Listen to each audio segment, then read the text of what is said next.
So if the Irish government ratified the convention, fantastic. It means that it has to look at all of its laws, it has to look at its policies, it has to really critically think about what are the rights of persons with disabilities in Ireland today. They aren't all there. Things need to change. They don't have to change overnight, but it sends a clear signal that they have to change in the long term, and the beginning starts now. Why hasn't the Irish government ratified it? They may not have ratified it for a number of different reasons. I think one of the main sticking points is Article 12 of the Convention, which is about the legal capacity and the equal right of recognition before the law.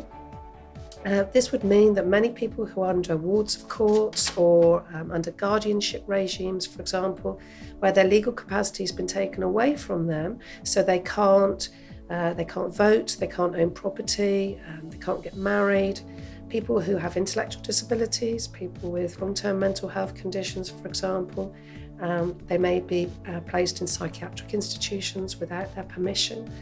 All of those types of things would need to change, and that might be seen as quite a stumbling block. But at the end of the day, every other group of people have rights, so those people should have rights too.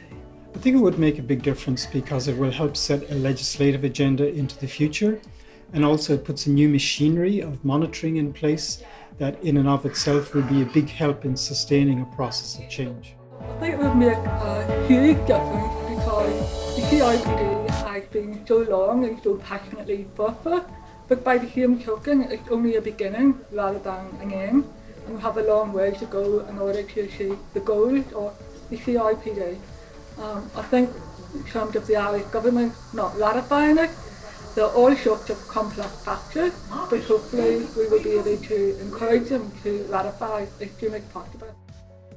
If the government ratified the CRPD, what it is in effect doing is committing to go ahead with looking at the individual articles and making sure that the situation in Ireland is improved according to the requirements of the articles, so that for every area that the articles cover, like employment and education, work, being able to raise a family, privacy, all areas of life, that disabled people's rights are properly protected.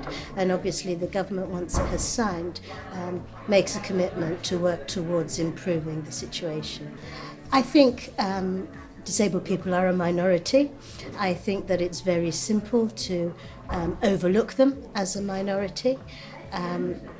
There is a need for disabled people to be louder and to make their demands heard more regularly. And I think that while some of the changes may well require legislation, some of them may also require some cost if you need to, for example, look at the area of accessibility.